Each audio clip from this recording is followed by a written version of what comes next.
What is the purpose of RVR Horse Rescue? And what does RVR even stand for? Riverview Ranch. That's how it started. Okay. Yep, because when I first bought it, actually it was called Riverview Ranch Horse Rescue, or when I first put it together, and then it became RVR Horse Rescue, and then it just kind of stuck, and it got on our T-shirts and became RVR Horse Rescue. So why'd you start up RVR Horse Rescue? I was rescuing horses and boarding them in different facilities, and it got to be very expensive because I would do like 4 at a time, and I decided I was going to buy my own property and do it, on a bigger scale, and I did it on a bigger scale, did it by myself for a long time, and figured I can't do this by myself, I need help, and then started reaching out for people to help me, and then it kind of blossomed into a big organization, and people like Kelly and some of the other people that I have on our team really make it work. I mean, really make it work. It's not just about one person. A lot of times people think that that they can do this on their own. No, it takes a whole team of people to work like an oil machine to make it turn into a huge, operation. It was almost like one of those experiences. If you build it, they will come. Yeah. Because Shawn started off with just herself doing it, and I can't be the star. I don't even want to be the star. There's so many stars out here. She does so much for this rescue. Everybody's a star out here. You know what I'm saying? Everybody. It's not one person, and I don't like it to be one person. Shawn knows that it is a tremendous amount of work to do this kind of activity, labor intensive, spending a lot of hours on a horse, getting them back into shape. And one of the things that she's phenomenal at is finding people with different skill sets to fill all of these different roles. Because it's not just literally taking care of a horse, even though that is a huge bulk of the day-to-day activity that goes around here. It's feeding, it's cleaning up, it's tending to wounds or to hooves, or any kind of almost like animal care, husbandry, veterinary activities, whatever a vet instructs a horse needs to have done. But then there's also a lot of behind-the-scenes work that the board does, and then Shawn finds people to fill, committee chair positions, and we do a tremendous amount of fundraising, community outreach, not just community education. We started with education with CLEAR, CARE, LEARN, Educate, Act, Rescue. And that started off as some of us volunteers going into schools on the Great American Teach-In Day. And that has turned into, we might have 20 volunteers. 20 volunteers go out on that particular day instead of 1 or 2. But now we're reaching out, we're going to senior homes, and we have mini horses that go with us, and it's, education, and we're trying to give back to the community. So Shawn's very, very good at finding a very diverse group of people with different skill sets. And not everybody. I expect everybody to get along too. I do. Yeah, the herd mentality here. And not everybody here is a horse expert. Okay. I think the only criteria is that you have to like horses, but everything else can be taught to you. So if you have a skill set that is valuable to a 501c3, then you have a place here. How many people are volunteering here on a day? There's a lot of volunteers. There's over 200 volunteers. Wow. Yeah, there's like usually on Sundays. Last Sunday there was probably about 60 people out here. I'm not kidding. And today was lighter, probably because it's cold. Yeah. But we do have our regulars that I'm coming out there, and I don't care if it's raining, if it's, it doesn't matter. They're going to be here. What's the average day-to-day? Like, what are the tasks you have to do as a volunteer here? We start off with feeding. Okay.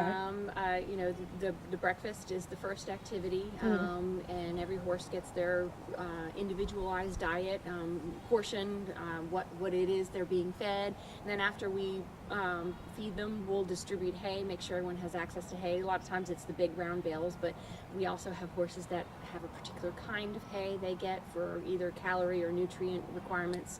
And then we do a lot of cleaning, cleaning up poop. They make lots of that. Washing water buckets. Yeah, washing water buckets, refilling water buckets, making sure they always have access to fresh water. During the cold days like this, we put molasses in the water and let them. They drink more water. Yes. Usually when it's cold, they don't drink as much water, and that's when horses get sick and colic because they get backed up. But drinking the water helps them, you know.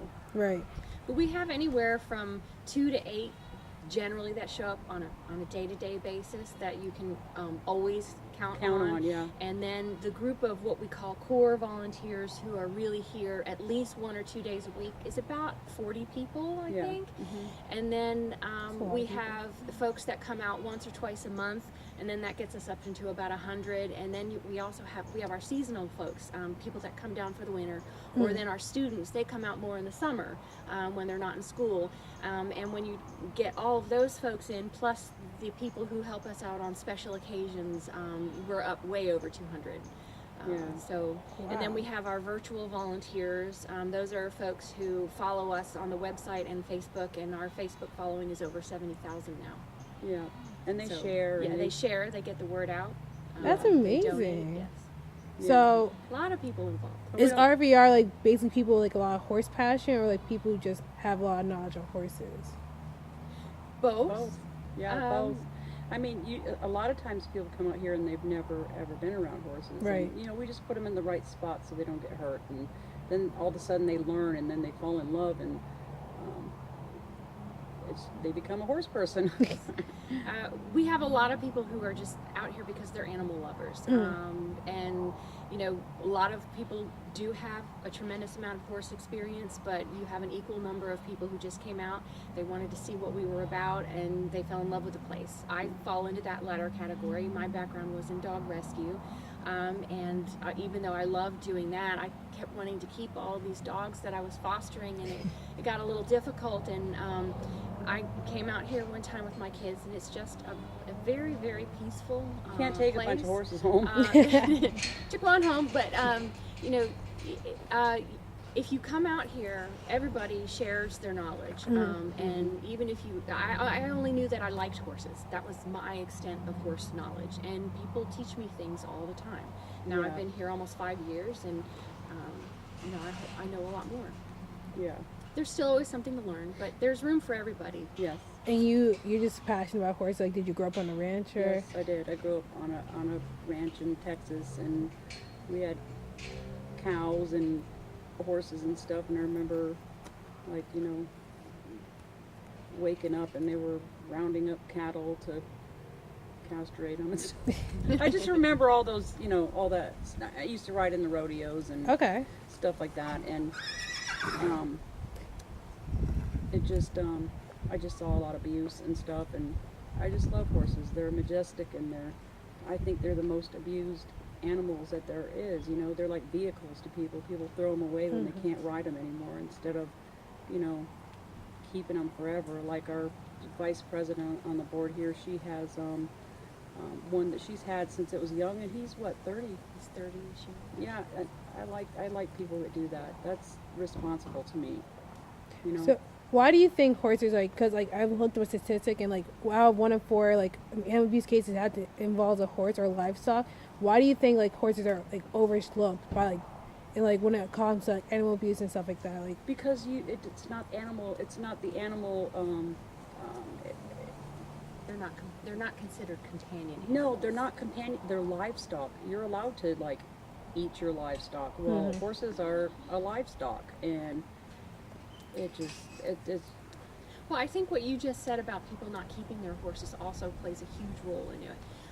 If you decide to rehome your horse, you may rehome that to a person who you truly believe is going to take care of that horse, but there is no guarantee. They could have your horse for 2 years and then you know, send that horse somewhere down the line, auction them, you know, and it ends up in a home where it is not well taken care of. Yeah, it's really sad. That is part of the difficulty of having such a long lifespan. You know, a horse, a lot of people don't understand horses can live 20 to 40 years. Or more than that. You know, sometimes longer than that. I know of one that lived till he was 50. no way. Yeah. And so that long lifespan can also be a contributing factor.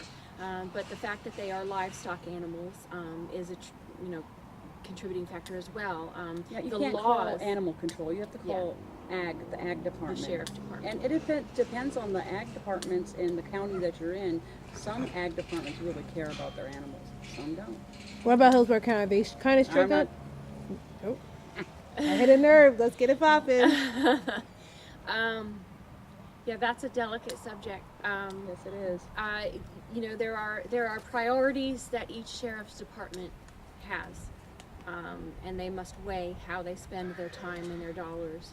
And as Shawn said, some sheriff's departments really do go after the abuse cases, even with the livestock animals, and then there are some counties that don't.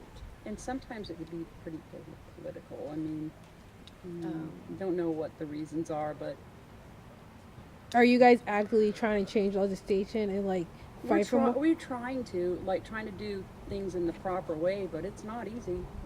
Really, it's not easy. Do you think it's easier for someone like the Humane Society to get more rights for dogs and cats compared to like a livestock? Sure, Yeah. sure. Well, because there are already more rights on the books. The laws are different for companion animals than they are for livestock animals. And animal control has a lot more leeway to seize and to charge than an ag deputy would All have. they have to see is a bag of feed in a room, and they'll let the horse stay there.